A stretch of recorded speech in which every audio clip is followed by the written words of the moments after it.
All right, everybody, welcome back to another episode of the Big Five Podcast. I am your this time host, Jake Hopes. That Kyle is out today. A little bit of a change of pace here, different from just kind of going over news, going over transfers and stuff like that. I wanted to do an episode like this last year. I think it's important to do something like this, and that's talk about all the incoming freshmen for the six Big Five teams. We didn't get to do this last year. Freshmen, there weren't that many. Obviously, Penn's going to bring in theirs.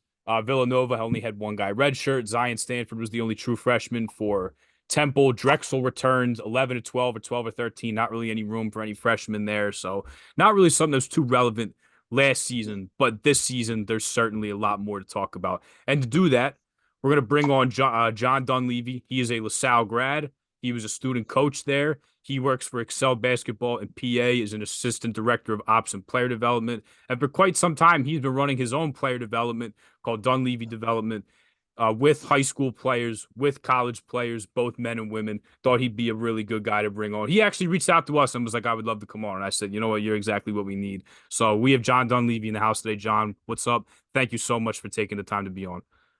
Hello. Yeah, I love your podcast. I listen to it as much as I can, usually on the way to work or usually or when I'm falling asleep. Like it's something I'll put on in the background. But yeah, no, I love to talk Big Five hoops, especially with the Philly guys. So yeah, I'd love to talk. All right, well, appreciate it. Thank you for. I hope I don't put you to sleep. I mean, if it's just like white noise, I do the same thing, but I hope I'm not the one putting you Nah, just putting you to white sleep. noise. But very, very much appreciate that coming for you. I'm the same way. I just love talking hoops. Absolutely love talking hoops. So, first school I want to touch on. Let's talk about your alma mater. They're only going to be bringing in one guy. Quite a few guys returning. They've been pretty active in the transfer portal in the last week. They get Jaleel White from Temple. They just got Corey McKeithen from Ryder, Eric Acker from Long Island a couple weeks ago. That news broke, and then really it seemed like one of the first commitments of the portal was them getting Demetrius Lilly, who's a local guy from Lower Merion, coming from Penn State. But the one freshman we want to touch on, Deuce Jones from Trenton, New Jersey. I think it's good for him that there's a Corey McKeithen there. There's an Eric Acker there, potentially a Khalil Brantley coming back. Not a ton, or he's not going to have too much on his plate, so to speak, his freshman year. But this year and in the future, what's Fran Dunphy and the Explorers getting in Deuce Jones? Craziness. Honestly, so if you look at what Fran has done really over, his entire career, especially post Temple, I mean, during Temple and then, his reign here at LaSalle, is he's always had these crazy guard lineups, right? Where it was usually like two or three older guys and then one younger guy who eventually takes the reins. You could see it with like Shiz, Q Rose, and then Nate Pierre Luis. You can see it with Shiz and Dingle. You can see it with Dingle and DeCozy. Then you can see it with Khalif Wyatt and Christmas. And then you can now see it with JB and K, or Jig and KB, right? You can see where he understands how these guards work. And like you said, having Eric and having all these other kind of older guys who are there to, hey, calm down. You ain't got to go crazy right now. I think it'll be really good for him. He is a crazy scorer. If you look at what he does, he's almost like Rob Dillingham out of Kentucky, right? Where he's just super shifty. He's going to get downhill. He's going to try and dunk on you. He's violent at the rim. He's going to try and score 55 every game. But he really understands like his limits, which I think for a freshman guard is really good, especially when you have a guy like Fran who is a little bit older, might not be as ready to start trying to rear in freshmen. He understands what he needs to do. So I think he'll be fine. And I honestly think this is the guy that LaSalle kind of needs for the next 2 or 3 years, where we're getting a new arena. We're probably getting a new coach in 1 or 2 more years, right? We need someone who's going to be there as this is LaSalle. This is the guy who we need to build a statue for. This is the guy who we need to retire his jersey eventually. I think Deuce has that ability to where he is the next type of LaSalle type of guard to come in, right? Because this should have been what Jig is, right? If this was Jig now and Jig, we were a little bit better, Jig and KB would be those guys where you got to put them in the rafters. But records and whatever. But I think now, with this team that they have now kind of going forward and hopefully they get another coach coming in, I think he'll be great, honestly. And with Corey McKeithen he's got one more year. Khalil Brantley's kind of up in the air. I think it's nice to have an Eric Acker who's still got 3 years of eligibility left. But it seems like very quickly Deuce Jones is going to be in a starting role and have the ball in his hands a lot more. So I mean, from from that sophomore year to, I mean, who knows if he decides to transfer out, if there's pro options or whatever, like, how good can this guy be in the A10? Can this be an all conference player year 3, year 2, potentially? Like how good of, to put it in perspective, because LaSalle, as far as conference awards go, this hasn't been a team that's putting a bunch of guys on all conference teams the last couple of years. Like, just how good can this guy be in this conference? I think he can really. I think he could be on that edge, right? I think a lot of the love goes towards the VCU guards and the Richmond guards in our conference, right? They're usually the guys who produce. But if you look at what those guards normally are, Bones Highland, or even if you want to like bring St. Louis into it, Yogi Farrell. No, not Yogi Farrell. Yogi Collins. You're close. Yuri Collins. Yes. And then if you look at what like Richmond brings, like a Jacob Gilliard, all these guys are like super high energy, crazy, get down to the rim, and they all have their own little game, right? Yuri was the best passer in the NCAA. There was hands down. There was nobody. There was no live ball pass better. Bones was just this shifty god who can score at will and do whatever the heck he wants at will. And then you have a guy like Jacob Gilliard who controlled the game as one, a guard, and then two, as this defensive menace. Deuce has all of these abilities, right? He has this crazy high level energy like a Jacob Gilliard has, or one of those old VCU guards has, where it was like that havoc defense. He has the live passing and the shifty ability of what Yuri and Bones does.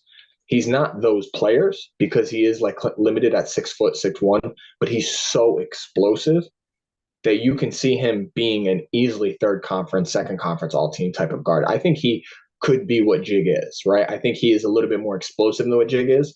Jig is a little bit better on the ground, right? In his post game and his control, but that doesn't win you awards. Scoring wins you awards. And I think he has legit the ability to be a guy who gets, 18 and 4 a game by his senior year if he stays here in the A10. Gotcha. And yeah, I mean, it's been noted, his scoring ability. I think did he have 50 on back-to-back nights of the D'Onofrio Classic? I know he just went off. Yep. He went off there with some big numbers. Speaking, God, 40. Yeah, I think he had a couple 45-point games in high school. I think he had a 60-point game in AAU in his 16 year. Like, yeah, the kid just put 20 on the board already before you walk in, and that's kind of how good he is at scoring. And it's efficient.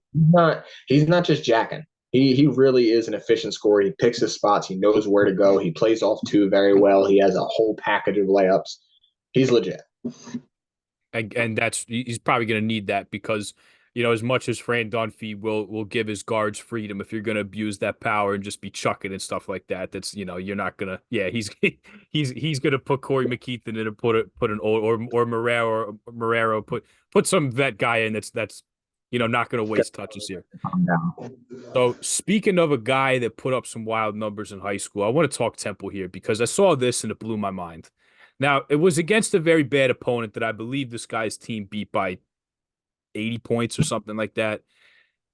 We're going to talk about Dylan Battie and Aiden Tobiason from Temple. Dylan Battie in a game in Texas, he put up 41 points in 9 minutes.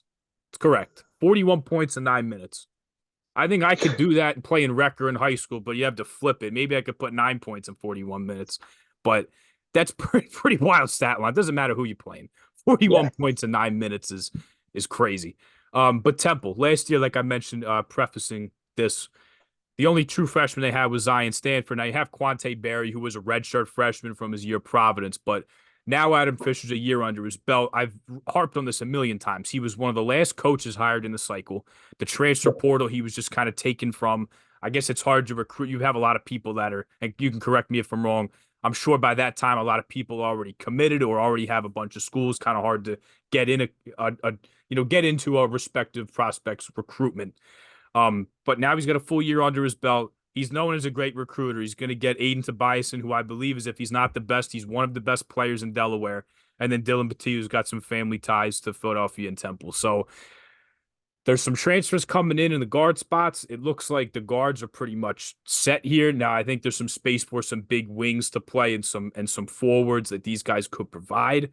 But for now and in the future, Aiden Tobiason, Dylan Battie looks like the only two freshmen that Temple's going to take. This is Adam Fisher's first, official freshman class since he's been at the helm. How good can this group be?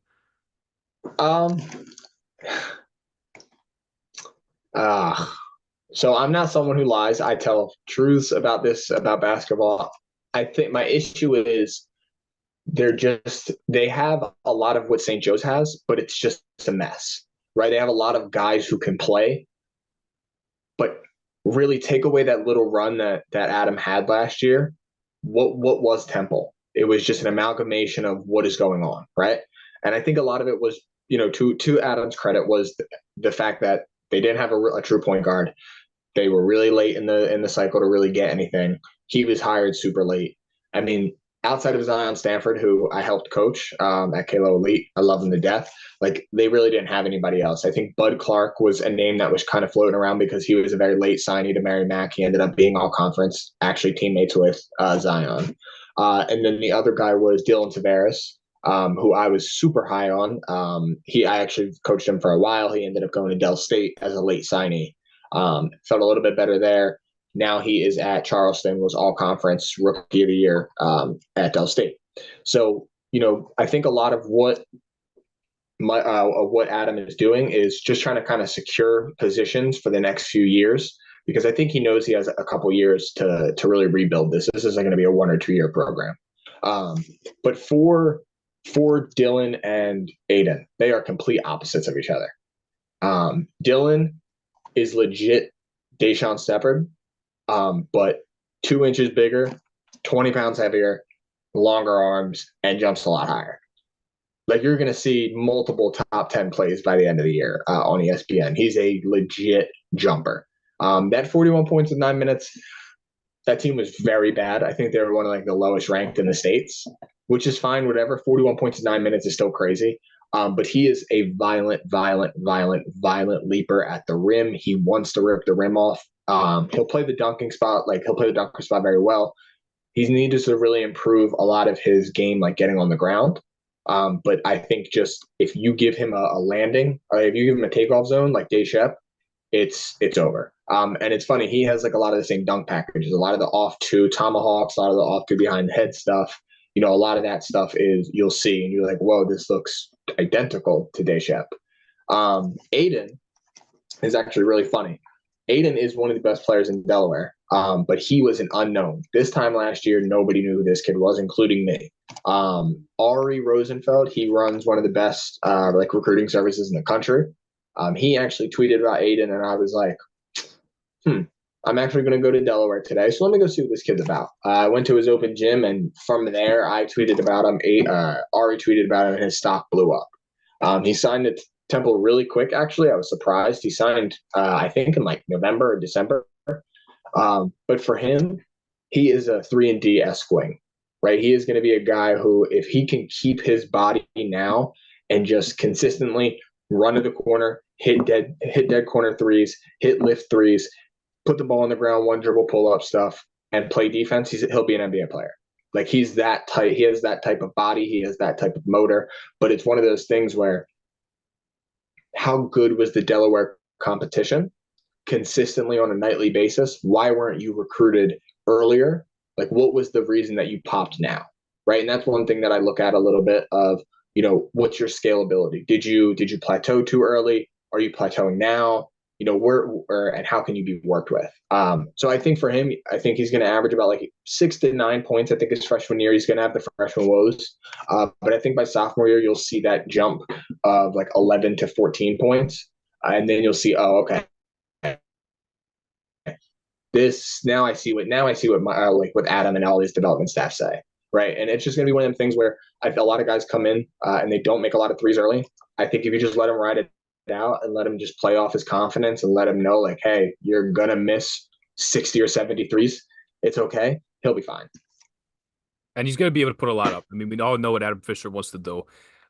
Wasn't always pretty, and offensively, I mean, shot selection wise, it was, you're gonna play up and down, but you're probably gonna have to bite your tongue and swallow some bad ones at times. But you're gonna be able to put them up. You're gonna be able to run. You're gonna be able to put them up. I mean, that last year Penn State with Shrewsbury, I mean, they basically played with no bigs. I mean, they played with Seth Lundy and some big wings, and they ran the floor and put them up. So you're going to have the opportunity to do that. And then obviously with Adam Fisher, it's his recruiting ability with getting a guy like Wooga Poplar and Lonnie Walker, and getting guys like that. Jameel Brown, I mean, followed him. He got Jameel Brown up to Penn State. Now he's going to get him to stay home in North Philly and stay to Temple. So I mean, when you say NBA talent like that, that doesn't surprise me. Adam Fisher's he's got a track record with that.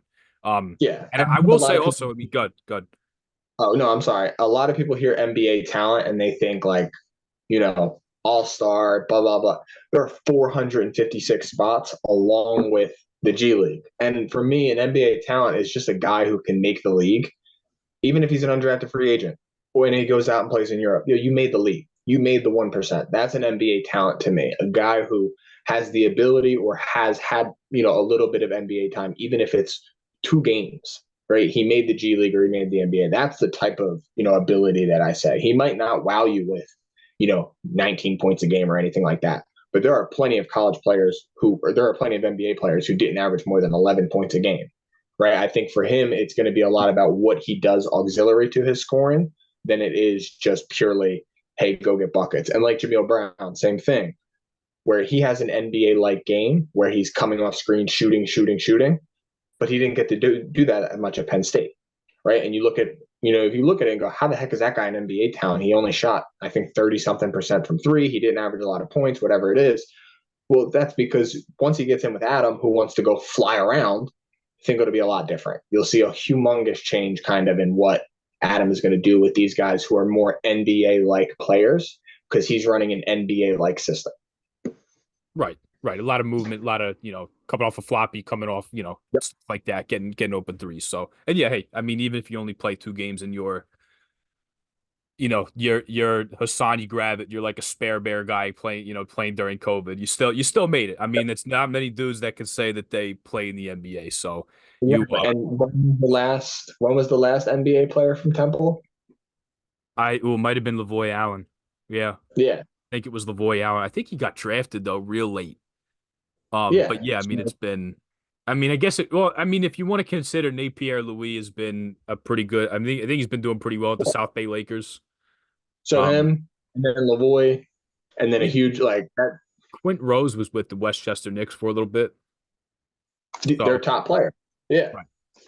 And So, those guys, like if you look at Quentin and you look at Napier Louis, like those guys weren't averaging, crazy numbers. Even Deontay Christmas averaged no more than I think 19 a game. The year where he kind of popped to NBA scenes.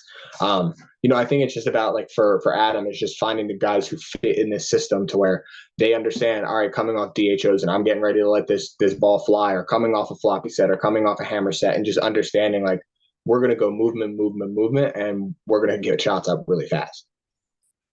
yeah, 100%. 100%. I think, with the first year's first recruiting class, like this is probably more his flow. Because I mean, he didn't even recruit Zion. Zion was a McKee guy, correct? And then he just decided to Yeah, stay. so yeah, it was Zion signed, and then I remember tweeting like that entire time, like whoever Temple hires, your first call is Zion Stanford. You cannot let him walk out that door. And obviously, I think obviously Adam isn't stupid. Adam saw it, and like Adam kind of saw that writing on the wall, like yo, this kid can go. And it turns out to be all conference freshman of the year, for that. So it makes a lot of sense, right? Like again, and he's even a guy, Zion, who when he played for Kyle Sample and Kalo Elite, and even Miguel Bocacina at West Catholic, they're both guys who heavy NBA influence, right? Kyle Sample is Kyle Lowry's personal trainer. He's Mike James' personal trainer, humongous overseas pro. Miguel Bocacina is Brandon Austin, a humongous Philly legend when it comes to basketball. His personal trainer. He's the personal trainer of Derek Lively. He's the head coach of the 17U team final, which won Peach Jam 2 years ago, right? All of these guys that are influencing Zion are NBA level guys who train NBA level guys. And then it rubs off to when the moment Zion goes to an NBA level system, he's winning rookie team member and he's winning awards. So, Temple fans who are weary of Adam or who are scared of the future, don't be. I promise it'll be fine. And as a Temple alum, you make me feel very good saying that because it was tough at times last year. Obviously, the run at the end of the year was great, but when they lose 10 in a row, they think they might have been throwing games. I was very skeptical at one point. God, that was bad. But you know what's crazy? That game that the UAB game at home where they got spanked and they thought that was the game they were fixing. Like Zion was the only guy that could somewhat break the 1-3-1 they were playing. He was like Yeah. the lone bright spot that entire game and could actually figure out how to score. It was funny. The moment all that came out, I was like, all right, at least the one guy that I have like direct contact with is not involved because he actually played well. So I'm good. Yeah, yeah. I mean, he was like I said, they put that 1-3-1 out. UAB, they're going to be the same team they were last year because they're going to be big. They have athletes like, and on a team like Temple that doesn't have that girth, that strength, that size inside. Like it was tough to. I mean, that's why you go so hard for Dylan, right? Because I mean, he's a legit 3.5 star, maybe close to 4 star recruit, right? Like that's why you go so hard for him. Hey, you're going to do whatever the heck you want right now. Nobody in this conference is going to be able to guard you on the block, and you can go dunk the ball whenever you want. Have fun, and this is your dad's old school. Right, right, and he's going to give them a. There wasn't too much bounce on this team and athleticism. They lose Jaleel White, who brought that. They lose Jordan Riley, who brought that. So, I mean, for him to come in is going to fill, a huge athleticism and skill need for them big time. Speaking of a team, John, that not only filled a need, but is also going to have to fill a need, and I don't know how much time they have left to do it. We're going to go to the main line and talk about Villanova. Now, as a LaSalle guy who, worked with this guy during your time there, but without it, outside as well with your own player development. Although we're talking about freshmen here, we can't not talk about Jhamir Brickus here, who's making the move from LaSalle to Villanova. To me, he is exactly what Villanova lacked last year. They needed a playmaker. They needed someone who could set up teammates, who could get inside the paint, who not only could score, but they needed, as I say, like they needed a straw to stir the drink so badly last year. They had all these great pieces. They had this massive transfer class, and they just didn't have anybody to bring it together. Now they have Jhamir Brickus there. Now it's a totally different team than it was last year with everybody leaving. They bring in Tyler Perkins, they bring in Max Shulga, but they have Jhamir Brickus here as well. And I think, even if the team looks different last year, offensively, they still have a chance to be a better unit because they have a guy like him. So you personally got to work with him. How's he going to fare at Villanova?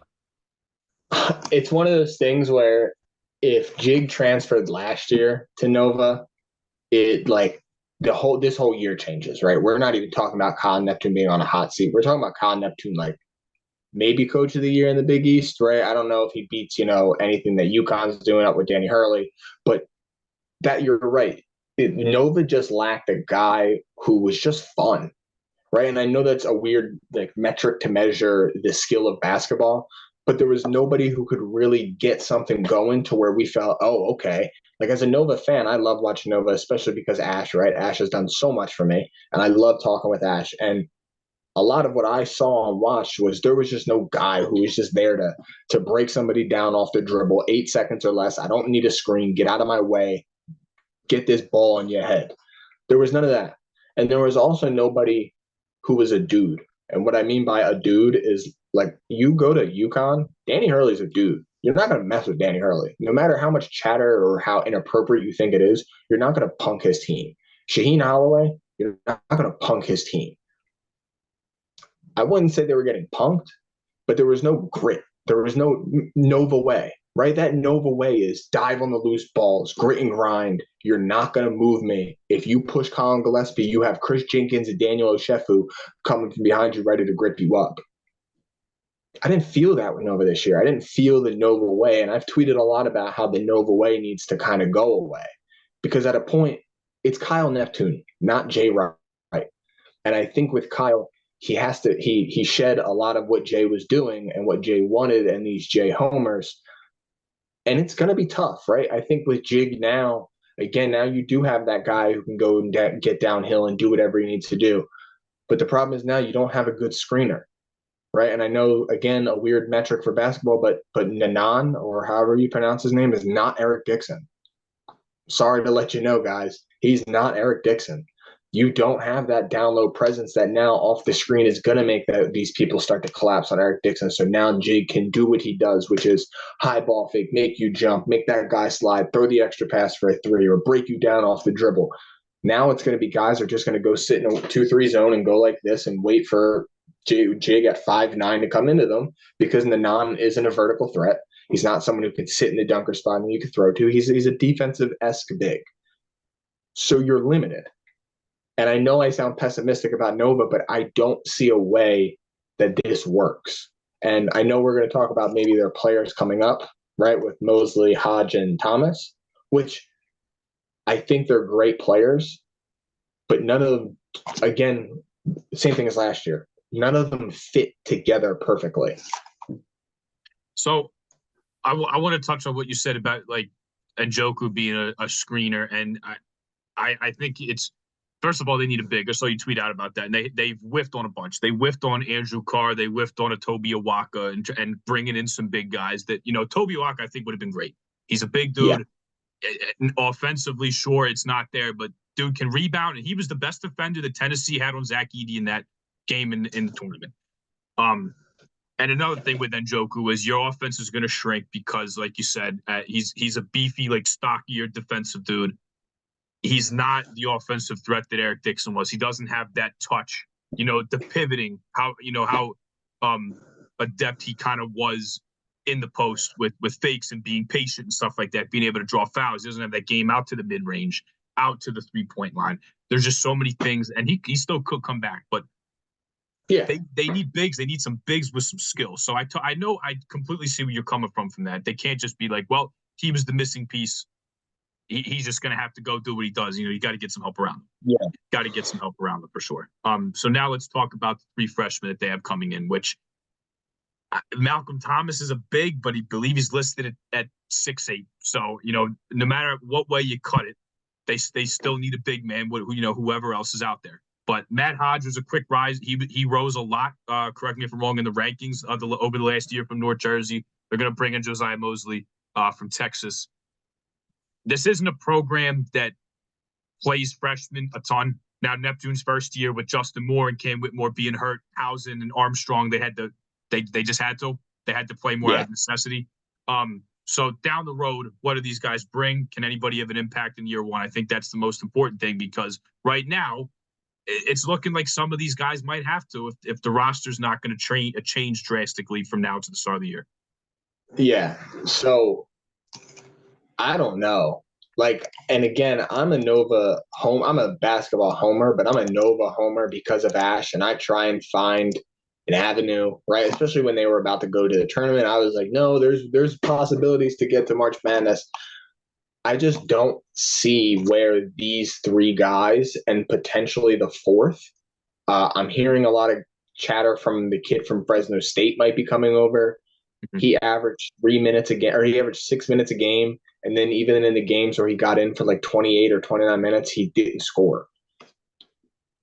So you look at Mosley, his biggest issue is his measurements too, right? So he's listed online on actual recruiting databases as 6'6" or 6'6.5". The announcers in his games call him 6'7", but then online on YouTube, he's 6'8". That's scary because he's listed as a power forward. So I really don't know what that's going to be. He's very slow-footed with the ball.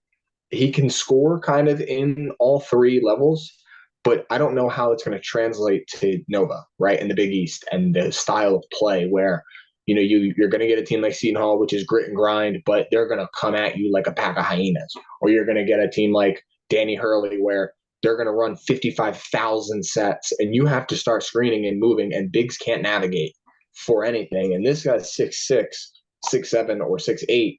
He's going to be a small forward having to navigate this stuff, and I don't see where his ability with his feet are going to work. They're just not there. I think it's going to be a long, long, long while for Mosley to kind of get into what's going on. But also, I think once he does, he'll be fine. I think he has kind of the ability to do what he needs to do when it comes to scoring in certain areas. Again, but his foot speed and the distance and separation, which is a huge thing in scoring, I don't see where he's getting it enough. I see a lot of his highlights and a lot of his games where it's a step back and he's getting maybe a foot of room and the guy doesn't jump. That's not going to happen when you got a Stephon Castle who is listed at 6'5" with a 7-foot wingspan. It's not happening. And Stephon Castle is, I got to go to the NBA. I know I got to defend this guy. So I don't really know where he fits in there. Hodge probably has the best chance to make an impact right away. I think he fits the mold of a Villanova, 4-year Villanova guy. He's going to be like a Colin Gillespie or Ryan Arcidiacono type, where he's not going to wow you with scoring or passing. He's just going to be Nova. He's going to be the guy who he's always going to be there in the right spot. He's always going to hit the big shot. He's never going to turn the ball over in a stupid position. He knows every play like the back of his hand. He's just very solid in that. He rose up the leaderboards a lot because of a couple games against like very high major schools like Hudson Catholic and the Patrick School, where I think he had 18, like 10 and 9 against the Patrick School. So very good game. But Nova was his really only high major offer. So again, like I talked about earlier, that scares me a little bit. Why did no other really big East want you that bad? I know Old Dominion really, really, really wanted him. My mentor is actually the assistant coach there, recruited him very heavy. He thought he actually had him for a while. And then, he chose Nova. So for me, again, Hodge, how well is all of this going to translate? And then lastly, for Malcolm Thomas, he's going to remind you of Eric a lot because he's like that 6'7" big. He probably has the most upside, honestly. He can fly. He not as much as Dylan from Temple, but he can fly. He can crank. He'll get to the rim very well. He's not someone who's going to wow you with like a dribble move or anything, but a lot of what Eric did where, these quick like lift handoffs. So where the ball's in the corner and they throw to the wing and Eric puts his hand out for a DHO. And instead of DHO and he'll fake the DHO and go. You saw that a couple games he did that where, he would do that up and under, reverse, and one. And, if Eric could keep doing that, that would have been so good for Villanova. But I think Eric wasn't the athlete who can continuously do that. You need to be an athlete to do that. I think with Malcolm, that's what you get. You're going to get this athletic version, maybe not as polished and as skilled as Eric, but you're going to get the athletic version of what Eric was. And lastly, I think a big issue that happened, you cannot, as Villanova, lose a guy like Justice who went to St. Joe's to St. Joe's. That is a big who would be perfect for you. How you don't get him, how you whiff on that, or don't have the recruiting base to get that, or know about him and not get it and let your rival get him, especially because he's a Harvard grad and like he has the IQ, he has the IQ, the grades, the academic scheme. The fact that Nova, which is a beautifully academic school, didn't grab that is something to me is like, what are you doing? Right? It's just one of them like, why are you? I want to be in the room and shake everybody and be like, guys, what are you doing? Yeah, because he would have. I mean, and right after he committed to St. Joe's, you were nice enough to give us a nice detailed scouting report on him. And look, if you're going to talk about needing a screener for Jhamir Brickus, this certainly seems like the guy that would be able to do it. So you know what? Let's skip over Drexel here, and we'll come back to them. And let's just go right into St. Joe's. You already created the segue for us to jump in there. So I do want to give you the opportunity to talk about Justice Ajobo going to St. Joseph's. Obviously, it really sucks that Kreese Sandico decided to leave, but with when he really got healthy and started to get reps under him and was consistently on the floor, was he able to play more minutes? You saw what he could do. He could shoot the three. He could pass. He's a massive body inside to try and move and knock off a spot in the post. But even with him leaving, you do think that this is a guy that could step in and actually might even fit better for St. Joseph. So why do you say that? And what kind of skills this guy bring into Hawk Hill? So Kreese, we talk about legit NBA players. Kreese is a legit NBA player, regardless of, I don't care if he scores 0 points a game. He is 6'8", this crazy wingspan, can shoot the ball, crazy defensive IQ. Like that is very hard to replace. But sometimes your net loss is a net positive. So I think a lot of what St. Joe's is going to do this year is fly around the court, throw a lot of lobs, a lot of screen and rolls, a lot of DHOs, a lot of movement. With Kreese being gone, with Kreese being in the lineup, he wasn't the best screener. He wasn't a guy who wanted to roll really hard. He wanted to get the ball, kind of see what was going on, maybe shoot, maybe jab. That's not really what you need when you have a guy like X, when you have a guy like Eric, when you had a guy like Lynn, when you had all these guys who were elite creators. You want more guys who are secondary scorers. And what I mean by secondary scorers is guys who will create off the creation. So I get to the paint, Chris Jenkins. I get to the paint because I'm Colin Gillespie. I throw out to Chris Jenkins. He up fakes one dribble pull up. He up fakes get to the rim. So those are secondary creators. When you have elite creators, even one, your job as a secondary creator is easy. When you have three, your job is so much easier because now all you're doing is just hit open threes. Kreist wasn't that type of player, and nor is Justice. Justice is not a three-point shooter in any regard. But what Justice is he is an elite screener. He is one of the best at pick and roll scores in the NCAA. I think he has the upper 90%. As an offensive rebounder, he's in the upper 95 percentile across the NCAA as an offensive rebound scorer. And as a lob threat in the dunker spot, he's in the upper 99th percentile. This is what you need as St. Joe's, as a guy who's going to come down. He's going to knock dudes over, make the other big step up. Now he has free reign. And now you have guys like Eric coming off screens where the big who is playing in the free throw line, because this is the NCAA and they don't teach the correct screens, how to defend the screen correctly. You're going to have this guy who's at the free throw line with Eric Fleming coming off for open threes. Ant Finkley, because they're going to run some type of 4-5 pick and roll because they did it last year with Kreist. Ant Finkley, who could shoot coming off. You're going to have all of these guys coming off. X Brown, who's going to be able to make skip passes across the court to Eric Fleming, who's in the corner, right? You have all of these creations now because Justice is there. Again, not the same player and caliber of Kreist, but what he offers is what St. Joe's, I believe, really, really needs comparatively. Very, very well said. And, I think although he might not have the passing or the shooting ability, like basically, like he's going to let these guys, like he's going to allow these guys to cook a little more. And you saw how good X could be. You saw how good Eric Reynolds could be off the dribble. I mean, I've said multiple times, going to his left, his step back from his left, his pull up from his left. There's not many guys in D1 that are better pulling up from their left hand than him. If you can get these guys going downhill, adding Derek Simpson, I think is huge. As a guy that can now get into the paint. Like from what you say, and it was very well said, he's going to let these guys allow to be even more efficient. They're going to be, and those guys with the ball in their hand, he's just going to let them put even more pressure on the defense. So yeah, very, very well put. And I mean, that sounds like exactly what they need. We're going to stick with the center position before we talk about Finkley, before we talk about the bench. Steven Solano's coming in. And I think it's good for him, just like we talked about with Deuce Jones at LaSalle. Now he doesn't have to start right away. He can come off the bench and again, not have too much asked of him in his first year. But then you're going to have Justice, who's got his last year. This is last year of eligibility coming up. So it appears that unless there's a transfer or another freshman brought in, Steve Solano, like he's going to be kind of given those keys year two on Hawk Hill, or at least have a more increased role. So what does he bring in year one, down the road? How can this guy anchor the center spot for the Hawks? Yeah, I think he is. I really believe he's a lot like Tegra Ize from LaSalle a few years ago, where for Tegra, he wasn't, the best at one thing. He was just a humongous body that was out there. And I think for Steven, that's kind of what he is. He's an interesting prospect because when you look online, it says he played for Team Durant, which, is an EYBL team. And then I go and look around more because I've never heard of his name. And I wanted to look up some full games before I came on and talked.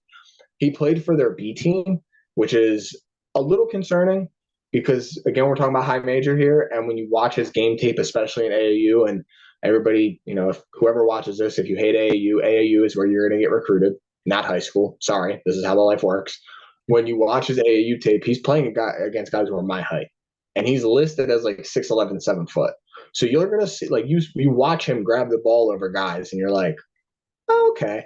And then his 17U year, he played a little bit on the A team for Peach Jam, which is like the biggest tournament at the end of the year. But there wasn't a lot. He's a guy who's going to be on the block a little bit. He's going to catch, over his right shoulder, quick over his left shoulder, maybe a drop step or two. I don't expect anything more than maybe 6 points a game his first year, but that's okay because we don't need you to do that. We need you to learn this system. We need you to get in shape. I think a lot of it, again, is foot speed.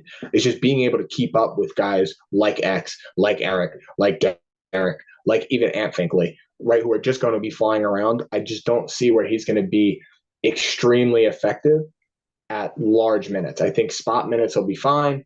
And then, you kind of just get him into this rhythm of playing them in low leverage situations at extended minutes and then at high leverage situations. So conference games, close games, hopefully you're not in foul trouble. You give them just, a few spot minutes here and there. Okay. Okay. Yeah, I think that's I think you hit it right on the head again. You don't want to ask too much of these guys, especially, these aren't leagues where you're going to be bringing in, 5-star freshmen that might be able to handle it right away. You don't want to ask too much of these guys. So, now with as far as St. Joe's freshman goes, I do think there is a shot that some of these guys, again, they're not going to start. We know what the starting lineup's going to be. It's going to be Xavier Brown, Eric Reynolds, Derek Simpson, Rasheer Fleming, who I love, and I think that guy is a serious, NBA guy. I was talking to some guy at the Atlantic 10 tournament. I won't disclose the name of his team or him, but he was saying how the team that he worked for, their offense is basically like the bigs. After you set a high screen, you're just going to dive down the middle of the floor. They need athletes who can also read the game very fast and in the short roll can kick out to the corners, can make a quick read. You're watching Derek Lively in the playoffs do it a bunch in the short roll. And he fits that mold. He's big. He can shoot. He can block shots. Like there's a whole lot to like with Rasheer Fleming, and of course Justice Ajobo coming in. So you know what the starting five is going to be. And this St. Joe's team, it was a short bench last year, especially when you were giving Xavier Brown starting minutes. It was a short bench, not only in the conference, but there's a sub 300 bench in terms of bench minutes in the country. So Anthony Finkley is coming back. Sean Simmons is returning, both for their sophomore seasons. However, Mekhi Johnson comes in. Kevin Carney comes in. Jhamir Haskins, I think, is interesting as well. A redshirting last year, now being in the mix as a guy who's got nice size and can knock down the three. If you can play defense and shoot the three, you're probably going to play for Billy Lang. And then we'll get to Kafik Myers, who's hurt, is probably going to redshirt. But Kai Johnson, Kevin Carney, Jhamir Haskins, probably with the upper hand, being that he's, knowing that he's been on campus for a year. But there's a short bench. Can any of these guys contribute from year one? So Kevin Kearney, 100%. He is legit 4-star recruit, and he's close to a 5-star. I think he has the potential to overtake Finkley, to overtake Simmons, to potentially overtake the starting 4 spot. Like, he legit can go. And I'm not a big guy on freshmen at all. I think, you have to play, especially the 4s and the 5s, you have to play them in spot minutes. They're usually not all here yet to really get it in big minutes. But, man, he is such an athlete. And I think he is exactly, what kind of Billy needs, right? Same thing with Nova is they needed a dude, just a guy. South Shore is a school, right? It's in Brooklyn. It's in the Bronx. It is not somewhere that is, the best place to be. If he's coming out of there, I actually know the women's head coach, and my best friend who played at LaSalle went there. And they both are very, very alike, and all of their players, like, there are dudes who are not going to back down. There are dudes who are going to go at the rim, and if you're at the rim, you're going to get put in the rim, and they're going to stand over you, and all their friends in the stands are going to point at you. It's that type. But that is, I think, exactly what Billy needs, right? You look at Eric. For a guy who is that good, I'd be all over Instagram, Twitter, TikTok posting my highlight. He's a very reserved guy. Xavier Brown, legit on NBA boards. Again, another guy that I've coached at Kalo Elite. One of the most reserved, quiet individuals. Ant Finkley, quiet individual. You just go down the line, right? They're all quiet individuals. But I think a lot of what Billy needs is a guy who can be as crazy as him on the court, right? And, Xavier Brown just got pushed. Oh, okay, here comes Kevin Kearney. Here comes Kevin Kearney because he's going to go dunk on somebody's head next time down. I think that is a humongous thing that St. Joe's needs, and I think St. Joe's will fill now. Mekhi, there's a logjam at guard and at, big guard, right? I don't know, right? I think a lot of what's going to happen is Billy is going to need to find out, do I want to go 3 guards with a Derek Simpson type who's a bigger, stockier guard? Do I want to go 2 guards and maybe a more traditional 3 with a guy like Haskins or Fleming? Do I want to go a more hybrid, flex position? Do I want to go small ball all the way and have a D simp at my 4? and have Justice at my 5, right? There's a lot of lineups that need to be played with here. And I think, it's hard to kind of say what Makai will be until I think training camp and like the first 5 games are done, because there's such a logjam. You don't know what Billy wants to do when it comes to the system. Again, it's an NBA system. So, hey, Derek, you don't fit the system. All right, next guy comes in. Derek, you'll play another part of this system. So it'll be interesting. And then Haskins, chance to be 6th or 7th man very early if he's hitting threes, right? I think he can be kind of another Creased-esque player where 3 and D, put your arms out, ball your fists up, slide your puppies, hit all them threes that I need you to hit, get downhill, make the layups that I need you to do. And again, like you said, you hit threes, you play defense with Billy Lang, you're going to get playing time. So, I think the playing time is there, especially at that 3 spot. That is, I think, the most important position for Billy is what are you going to do with this 3 and 4 spot? Because I don't think you have a good enough 5 to consistently play Solano all of the time if Justice is out. So how do you insulate now? I think that's a big thing and where Makai and Kevin especially will play is how are these positions going to be moved? And, how does he want to insulate Justice from not fouling out? Justice fouls a lot. He is a prolific fouler. So that is a big thing of how do we insulate this guy who's going to be our backline defender, who's going to be St. Joe's plays a defensive style called X5. So basically the lowest guy on the floor, who is usually the center, regardless of how far he is from the rim, will be the guy who slides, right? He could be in the corner. You slide. It doesn't matter. So for him, a lot of that is based on not fouling. And for a guy who fouls a lot because he swipes or he tries to swat like this, he doesn't just wall. If you're not insulating him, now you're going to see a lot more of Kevin and Makai kind of playing out of position because they're going to be playing way more minutes than are needed. So I think for them, it's going to be a lot of what the other dudes behind them do. Okay.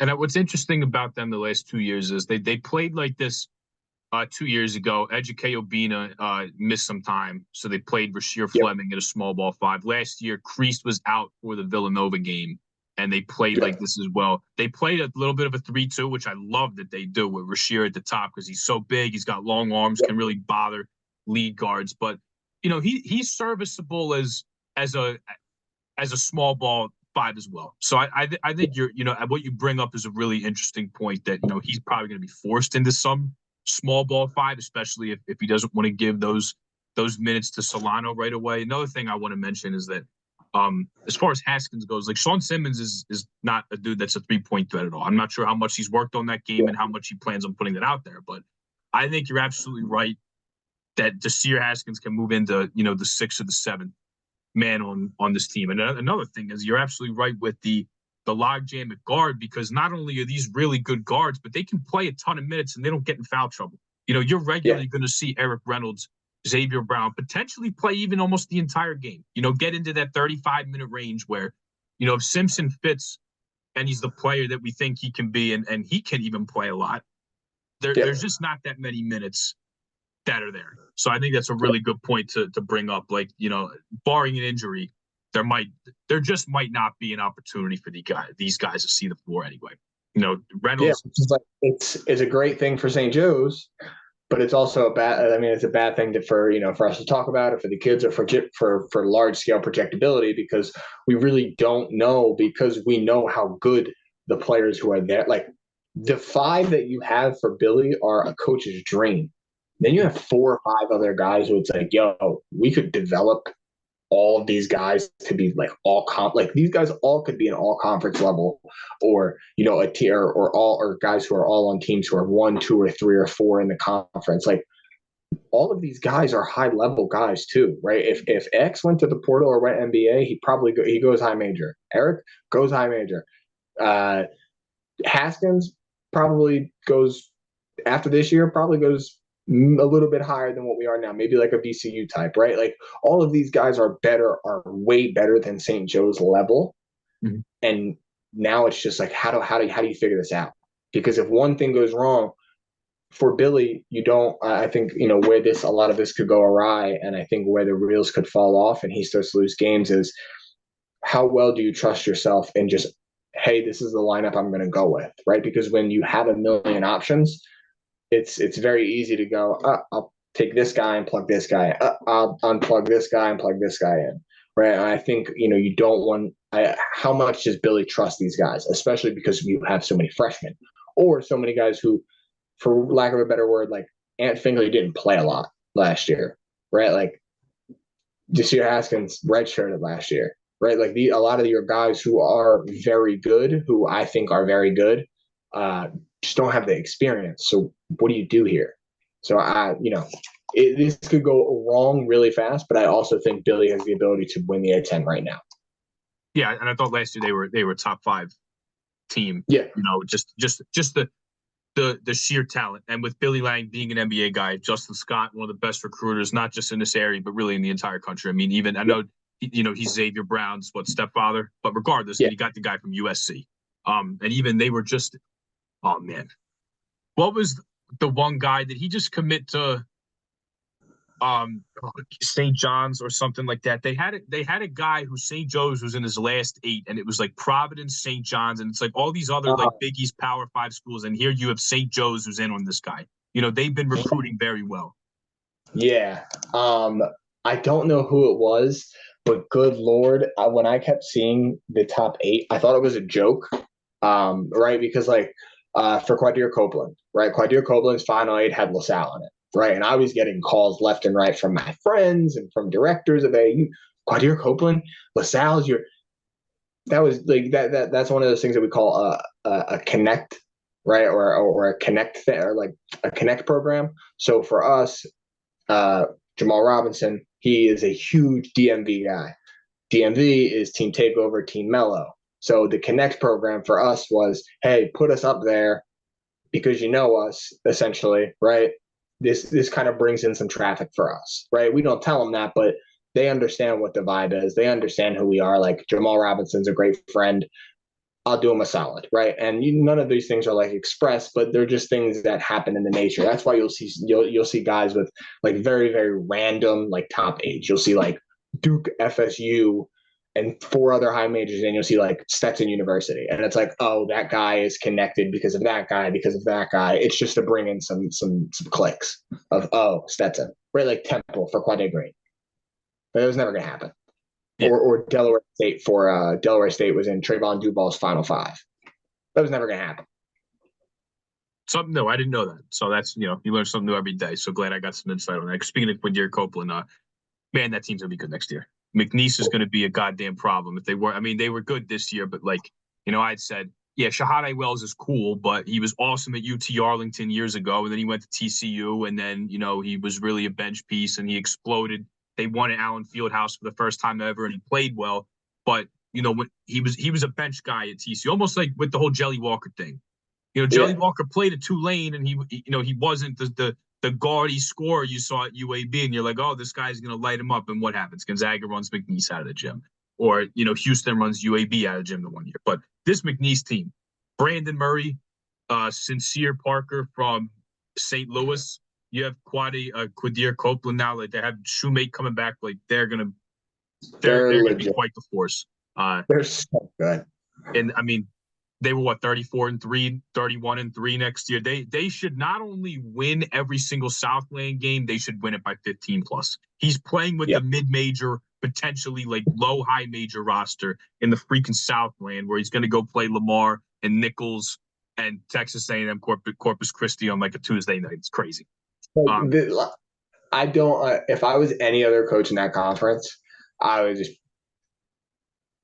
I'd look at my AD. Yeah, I'd literally look at my AD with this. Like they're going to be 9-10 deep, and it's all potential Power 5 like cast-offs. Like they're gonna absolutely light everybody up. So Quadir Copeland being a Philly guy, we're going to kick it to another Philly guy that I mentioned earlier that we're probably not going to see. And that's Kafik Myers. Unfortunately, injuries have been an issue. Just had a major knee injury this past year. Was at the Catholic League Championship and or the semis, and unfortunately, he's in a boot, he's on crutches. So injuries have been a problem for him, which sucks. And he's a little guy anyway, but he's a tough son of a gun. Played on a really good played for a very, very good high school program. obviously one of the best in Philadelphia, probably one of the best on the East Coast. I mean, with what Eric Gale's done, just winning the Catholic League, like pretty much at a 50% hit rate. Yep. It's a really, really good program he's coming from. So although this is a very likely red shirt this year, he's still committed to St. Joe's. No offer was pulled. He's still going there next year. So we're probably going to have to wait a little bit to see him. But even with injuries, do you still think this guy can be a player down the line? Yeah, I think the injuries like really take away from what he is. He's like a very bulldog-like guard, right? Very downhill, in your chest. I'm going to pro hop into you. I think a lot of it gets lost because, when you have that bad of a knee surgery, you lose a little bit of a pop for a little while. But I think, again, like with the log jam that's at guard, I think you, as the St. Joe's fan, you're happy. As the coaches, you're definitely happy because he's getting a medical red shirt, meaning he's going to be able to just do whatever he needs to do when it comes to his rehab. I think by the time the season starts, which is we're 5 months away, he might be able to go like maybe mid-contact or like light contact, meaning he could just fully on red shirt with contact, right, instead of a full medical red shirt, so he couldn't get any contact, right? So I think this is a good thing because, again, it gives you a year to let X do his thing and Eric do his thing and everybody else do their thing, and then he kind of comes in as a redshirt freshman. Maybe X stays one more year, whatever happens, right? And then you get another transfer in, and then he learns again, and then as that all happens, he'll be fine. I think just his mentality going forward when it comes to it is he's a Philly guard through and through. So there's nothing you can throw at him. And again, like you said about Just and Billy and Phil, that whole coaching staff, they understand what he needs going forward.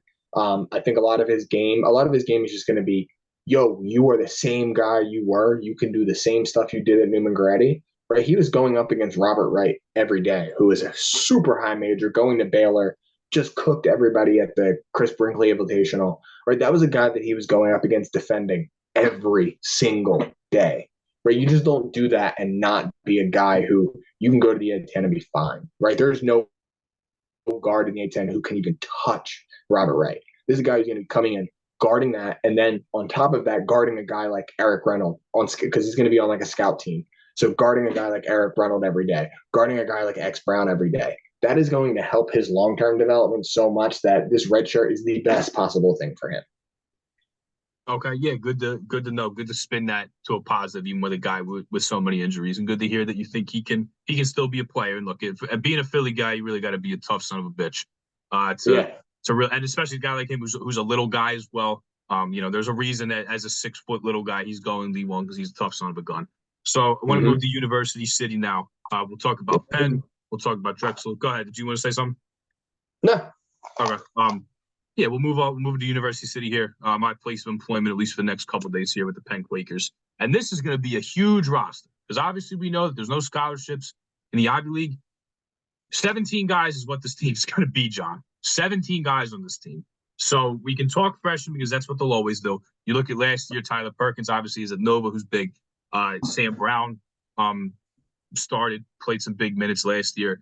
Augie Gerhardt was, more of a reserve. Nick Polanowski with his shooting ability, I think, can be a guy that at least at some point can play for this team with his 3-point shot.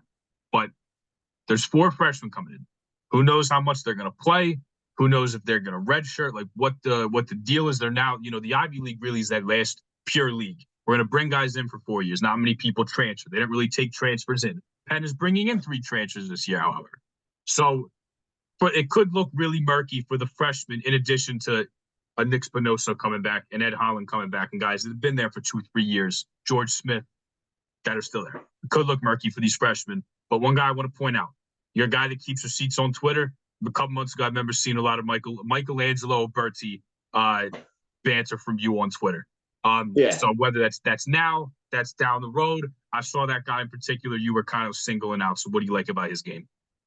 I don't think it's what I liked. It's more about like what I saw. Again, I'm someone who I can go into the gym for less than 10 seconds and be like, all right, I can usually tell you like where this guy's going to go, his projectability. And like, I think for him, you kind of just see 6'10", very, very long, lanky body. And he looks like he fits the Ivy League, right? He looks like a Max Rothschild or someone like that, where oh, okay, a lot of his game isn't skilled or polished, but he's a guy who's going to get it on the right block, one dribble right over his right shoulder, kind of every time, right? He doesn't get sped up. He's not a guy who's going to wow you with his athleticism or his shot blocking ability. He's a guy who's just going to really like wall up and kind of just stand there, make you really shoot over him, lay the ball up over him. I don't know how 17 people is a lot of people to figure out. I don't know where he's going to fit to play. I don't know their situation when it comes to every single kid they brought in. I don't know, because I think Oberti for me is a very raw prospect. Like I saw him last summer and he was raw. I saw him again midway through this year and he was better but raw. I don't know anybody who's jumped to an Ivy League level or a Division I level that fast to be ready to go. Hey, I'm 6'10" and I can go. I think he needs a year. So I really don't know. And to be honest, I think this might be Steve's last year if something doesn't work. I think, we could talk about that another day, the hot seats that are about to come, but I think Steve and Zach, I think U City is probably on the hottest seat as a collective right now. And I think maybe Steve is just kind of throwing everything at the wall and seeing what sticks right now. Because I don't know. Yeah. I mean, it's tough. With 17 guys, you see Nova made a Final Four the year that when they made the Final Four in 2022, Longino is a 7-man, got hurt, even though he's playing good minutes. They had 6 guys. They played 6 guys. So, with 17, who the hell knows what you're going to do? And then they're bringing in transfers. They have Dylan Williams from Triton College, who we could go over in a second here. But, with transfers and a JUCO guy and returners and freshmen, there's just so many moving parts here. I don't even. They barely have enough lockers in the men's basketball locker room in the Palestra for all these guys. I know. So I guess, and it's kind of hard to project year one, and maybe that's not really the right question to pose here in terms of the freshmen. But AJ Levin, Braden Foster, and Alex Masson, who I believe is a Hudson Catholic guy. I believe he played with Tahad Pettiford there. One of these guys, I believe it's him. I'll just say which one of these guys sticks out to you the most? Because again, year one, who the hell knows who's going to play with 17 guys? It's probably not going to be a lot. So I'll just say my question to you will be down the line. What's one guy here you think makes the biggest impact? Probably Levine. I think Levine probably just has the most guts and skill to really just kind of push through a 17-man roster and say, yeah, I'm the best one here. Ask about me. I thought he broke his ankle in his state championship game. The way he came down on it, I thought that was completely Kevin Ware-like. He could barely walk on it, walked out on the court, hit a step back 3 for the game and walked off. So after that point, I was like, yeah, he's one of them ones. He's really good. He can score all over. Not like a Deuce type, but more like a Jordan Dingle type where, he's going to get downhill, a lot of mid floaters, a lot of bump you with the shoulder, wait for you to jump, shoot over you type stuff. I think Levine is probably going to have a very good career at Penn. I think he'll probably end up maybe 15, 16 points a game-esque score. But all that doesn't matter because I don't know what the hell Penn's doing with all these players. I legitimately could not tell you what a starting 5 would be right now, or even a projected 8 that could be the starting 5. There's just too much. Yeah. And there's a whole lot going on, and with the transfers they have coming in. If I want to give you the opportunity to speak on any of them if you want, but Triton JUCO guard Dylan Williams, they just made the JUCO national championship game this year. Ethan Roberts from redshirted at Drake last year, was previously at Army, was the Patriot League Rookie of the Year in his year with the Black Knights, and then Mercer guard Michael Zanoni, another guy who was hurt a bunch last year and didn't really play, which adds another layer of to that. It's you have a guy coming in from a redshirt, you have a guy that was hurt a bunch last year. So if you want to talk about any of these guys, one in particular, you want to touch on all 3, I want to give the opportunity to do that. But kind of I've never seen a roster quite like this. I guess this is truly this is just a show, a sign of the times, because they just had an Ivy League team bringing 3 transfers. I would say Ethan probably has the best chance to do anything. JUCO going to Ivy scares me a little bit, not because of basketball, but because of the outside stuff. It's very, very hard to be at an Ivy League school. Going from a JUCO level school to that it could be mentally taxing, right?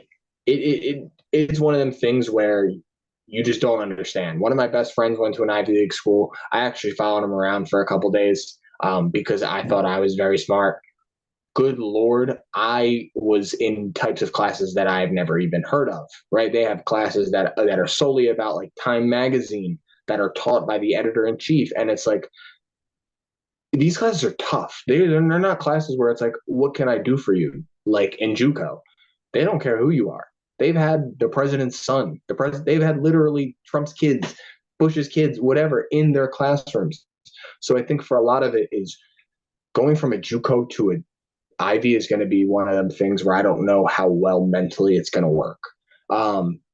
For Roberts, I think he has the best chance, right? He's been in this type of league, high academic, low skill. He was the player of the year. I didn't really understand maybe going to Drake from Army. I thought that maybe was a little bit out of his league because they were really deep in that guard spot with guards who were there as juniors and seniors. I don't know why he thought that would work. And then also, with the head coach leaving, I don't know why you didn't think that either. They're that good.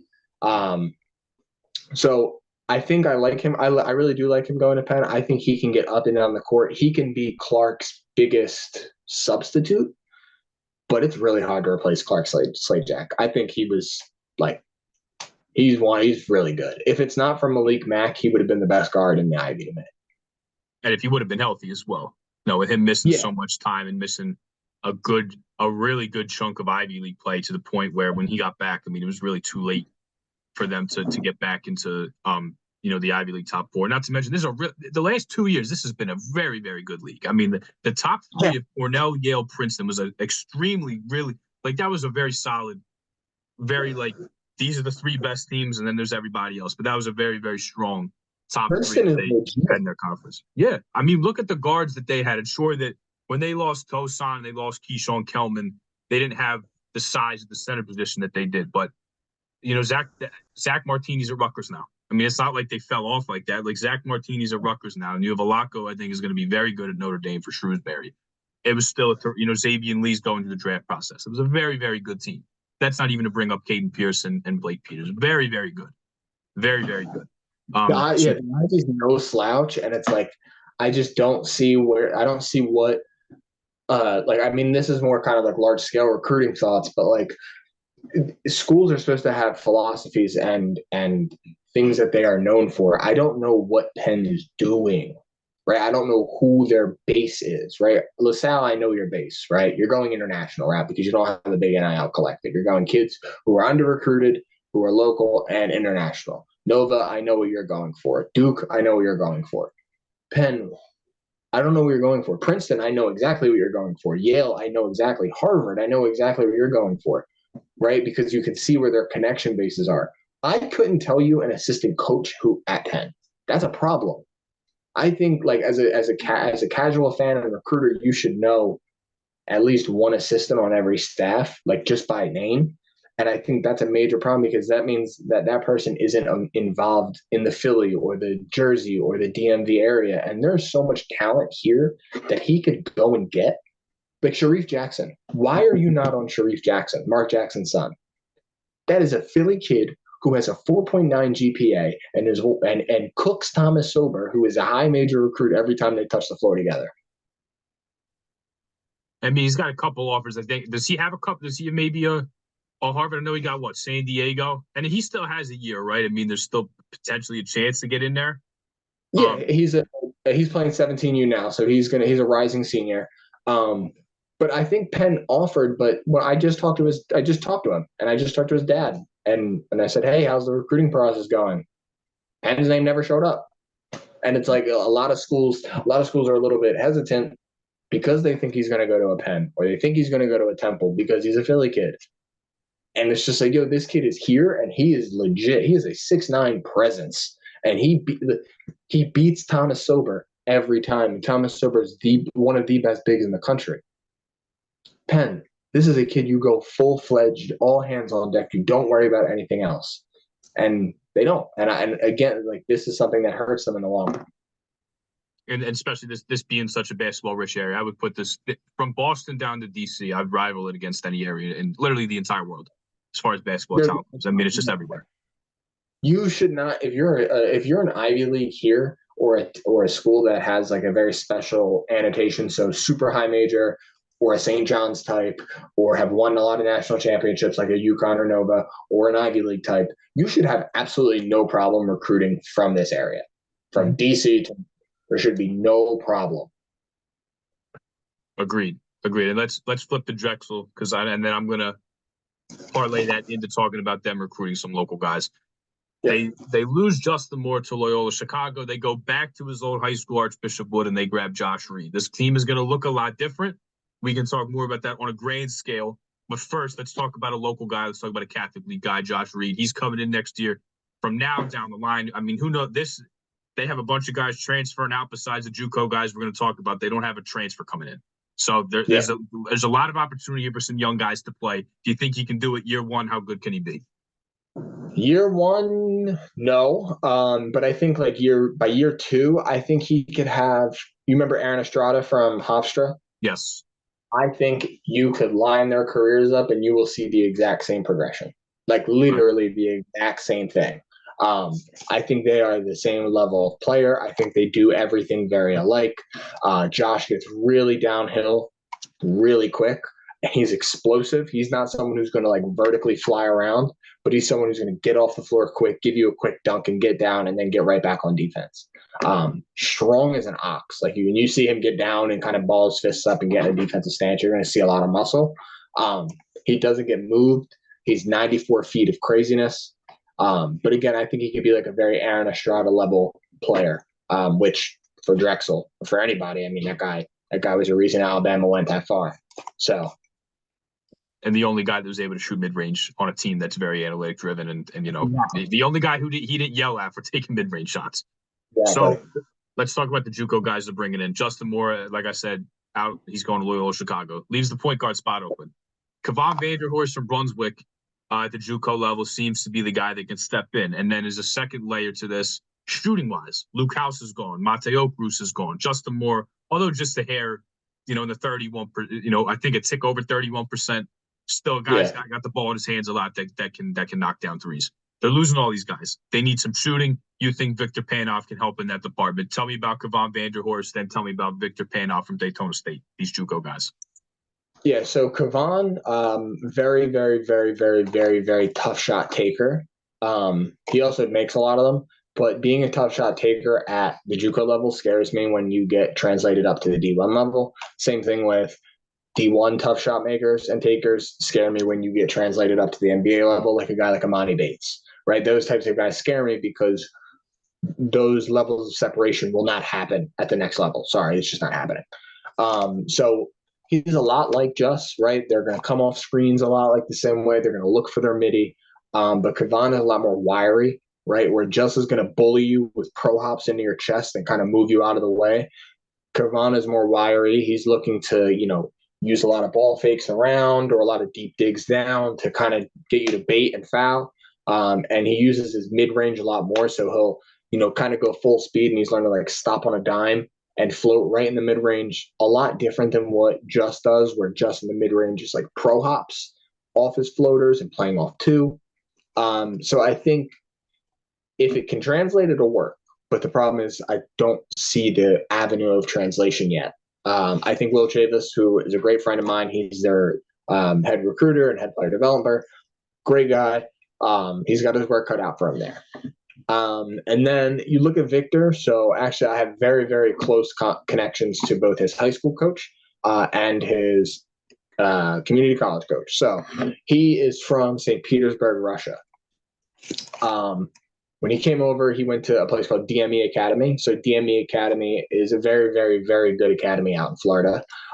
They have a kid who I work with. His name is Elijah Duval. You probably know his brother, Trevon Duval, who went to Duke. He went to Duke. I've worked with Elijah about 5 or 6 times. So the program down there is amazing. The problem is, again, we talk about, high-level recruiting philosophies, is every region in the country is very different in the way that their players develop. And that's because of the way that the coaches develop. And that's because of the way that the coaches played. And there's you see it. In the South, teams like Florida, Georgia, Alabama, Texas, hyper athletes, the hyper of most hyper athletes. But that is because a lot of football, right? You go to LA, a lot of them guys are smooth. Paul George, James Harden, right? Smooth sailing guys who can just get to wherever they need to go. Upper Northeast, extremely like hard nosed level, point guards who can't shoot a lick, but will bully you. The problem for Victor was he is a Russian Euro-esque, stretch four who is learning to play in a hyper athletic system.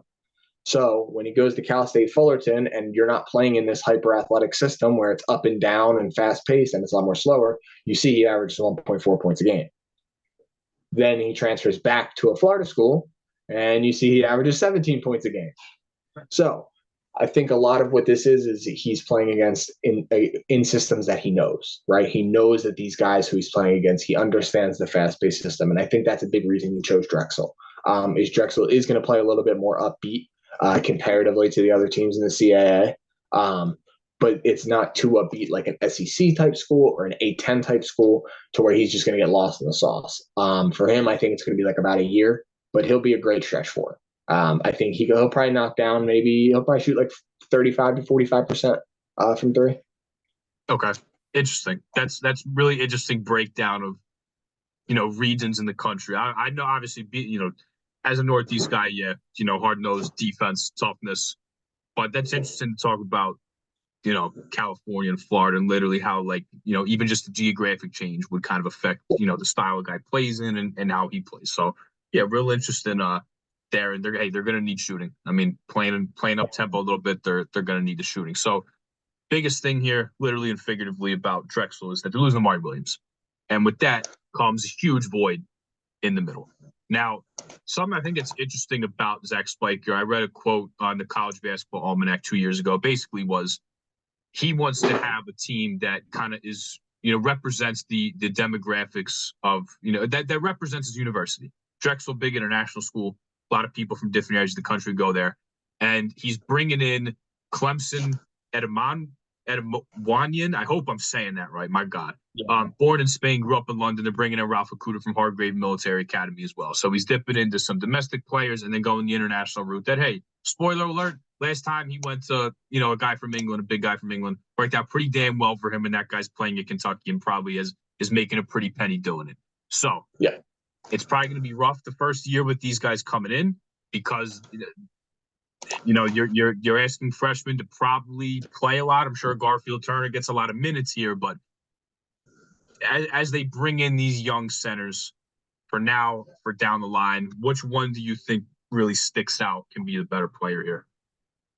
So I want to amend something I said. So I said something earlier about one of the bigs playing for Team Durant. I was wrong about that. I apologize. The Team Durant big I meant was Ralph Akuta. Ralph Akuta is the big who played on the B team of Team Durant. He never played. Steve Solano was the guy who played on the A team, who I was a little bit wary about. So I apologize for that reversion. Ralph Akuta played B team his entire career for Team Durant. That's terrifying. Not because of any reason, but again, I just, wanted to click over to look at my notes for this. And I just have my notes are very, very slow footed, extremely big against very, very little competition. Wary about scoring ability. I don't see it. I just see a lot of just kind of basic putbacks, catch, one move, go. I don't know long-term what he is. He's probably a transfer down. I think he'll probably go to like a Nickel State, a Coppin State, an HBCU level, a little bit lower than what CAA is. Clemson, though, year one, he's a project, but he can be what Amari Williams is. Like that type of player. I really think that he could move around at the speed that Amari does, right, where he's just everywhere. I think the big thing about Williams was I say violent at the rim. He's a guy who's violent at the rim. Like if you've ever seen him play, he's scary. He is looking to take your head off, and he is intimidating. You look at Clemson; he's kind of the same way. He's very built, likes to get downhill. He is new to this game. I think he only started playing basketball like last year or a year or 2 years ago. Something very crazy. But God, he is an athlete, and he is somebody who the auxiliary stuff. He's going to make so many mistakes because he's only been playing basketball for 2 years. But if the fans, the students, and the coaching staff let him be, he'll be fine. I think an issue with that, though, is how much time does Zach Spiker have? How much time can I let you develop before I have to force you to play in roles that you're not ready to play yet, right? Because of the extracurricular activities of I might lose my job, right? I think Zach was safe last year. I love Zach, right? I don't want anything ever bad happen to Zach, but I'm telling you what people tell me. A lot of the rumors are this might be the last year if he can't win, and I think he can win. But I think after last year's like maybe disappointment, people have a sour taste in their mouth. I don't know why, but again, that's just chatter. But again, like it goes to the point of development and what we're talking about of how do these freshmen develop and what can they be? A lot of it goes into the fact of what's your head coach going to be next year? Yeah, it could completely stump what you're doing. You could be thrown off a trajectory. Maybe somebody's different plan for you. Another guy comes in, he kicks you to the curb, and it's okay. Well, it's a whole big thing, man. Yeah. And with the portal, you could be a fringe all conference player, and then some guy from Duke wants to transfer down and come home to Philly, and well, there goes my spot. Yeah, your spot's gone. And then as far as I'll say with Spiker, obviously it was a great year for them last year. It really sucks that Maury Williams gets hurt in that game when they open against Stony Brook, but they had a great season. They started out 7 or 8-0 in CAA play. They were undefeated at home. They lost to Towers and they lost to UNC Wilmington. Like they lost on the road to some of these teams, but it was still a very, very good year. However, like I think it's impossible to think that can be repeated just with how much they're losing and how the quality of players they're losing. I mean, they put a guy in the A-10, they have a guy playing at freaking Kentucky next year. So it'll be interesting to see because this team is going to look a lot different. And as far as transfers go, because the portal's still going, like there's still who knows what this team will look like because there's still a lot of room for improvement, and I believe a lot of spots to fill as well, even with the JUCO guys, a lot of freshmen. So there's still a lot to see here. We're in such a limbo stage with Philly hoops right now. It's like such a weird feeling because like you have St. Joe's who is like they have the pieces, but there's so many questions behind Billy. Nova, there's so many questions behind the whole program. LaSalle, is a non-contender. Temple, is maybe budding. Drexel, you don't know what's going on. Like from this moment of 5-14-24 to next year, like the entire A-10, the entire Big 5 plus 1 could have all new head coaches, right? Like there's nobody I don't think safe right now. I think you got to give Fisher time. I think you definitely got to give him time. Sucks with Steve Donnie because I think he is a really good coach. And last year, like if Slacker and look, injuries are part of the game. You can't always hinge on that. But to have a guy that was going to play, it's going to play at USC next year, and have him get hurt and be out and it really was it was the perfect storm in a bad way of a lot of things because he was the one guy that's like, okay, we have a vet here who can score. And then at that same time, there was so much roster turnover. I mean, you lose 2, 3, 4.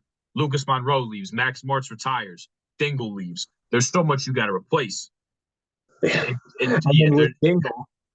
then when you had Dingle and you had all these pieces, Dingle could never goddamn stay healthy because he had a shoulder that was terrible. I think he had an ankle too. An ankle, I think 2 years ago was iffy. And then their best team 2 years ago, they were in a really close game with Princeton at Princeton in the Ivy League semis. And then Keyshawn Kelman, the biggest guy on the court, takes a freaking charge with like a minute and a half left.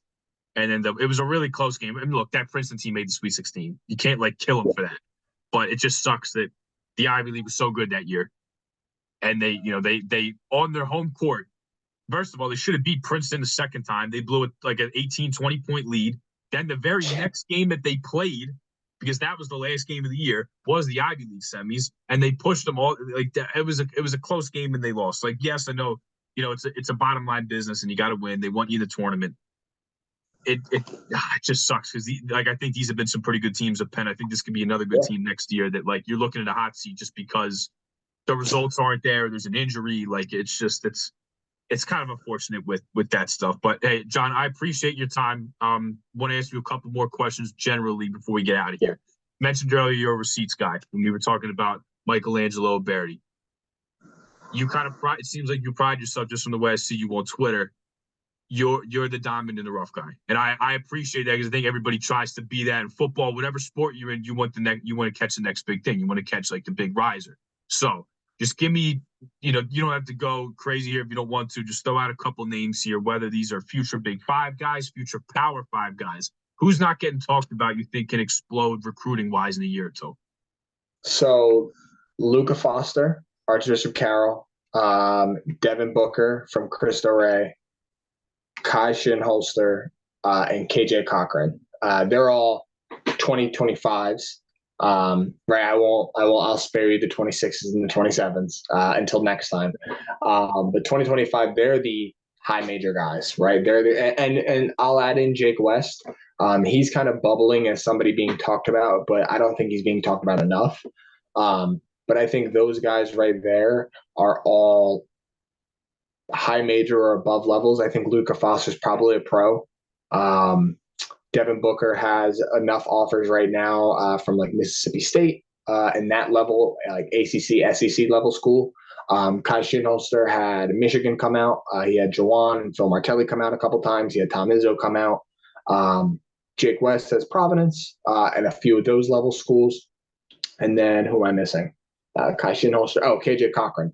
KJ Cochran is the best scorer of this bunch, and he'll probably go like high level A10 or maybe like, the lower end of the P5 scale.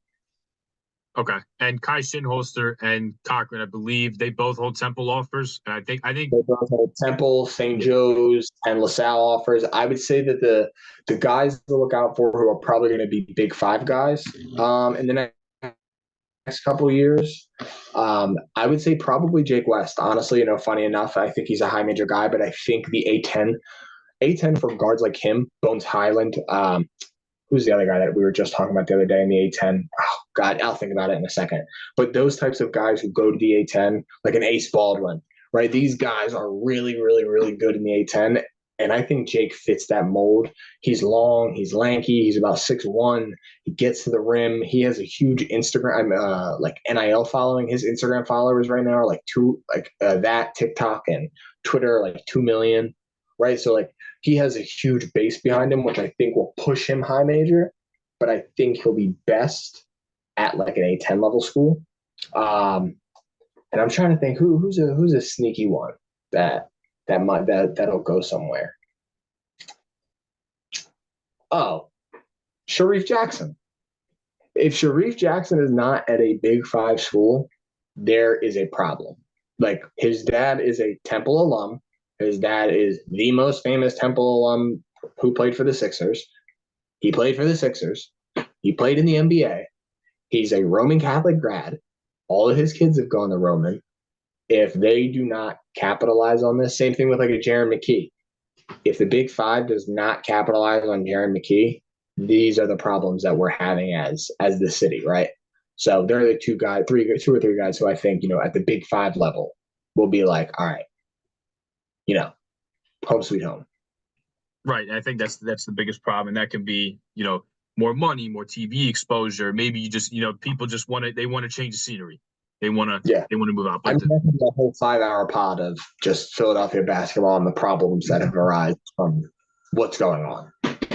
And that's what I think the biggest problem has been. Like the Big Five, in its heyday, way before we were born, was the best guys came home. And the best guys you saw play at the Palestra in high school, you could also see for a triple header at the Palestra playing in college against other Big Fives. So that's something that I know me and Kyle have harped on a bunch, but it seems like, at least in terms of an Adam Fisher to Billy Lang, like they're in a pretty good spot as far as doing their best to really hammer home and Yeah. keep guys in their backyard. And then, John, last one before I get you out of here. Thank you very much for your time, by the way. Great conversation. Don't want you to feel like I'm kicking you out. I feel bad because I feel like I got you on here for a while.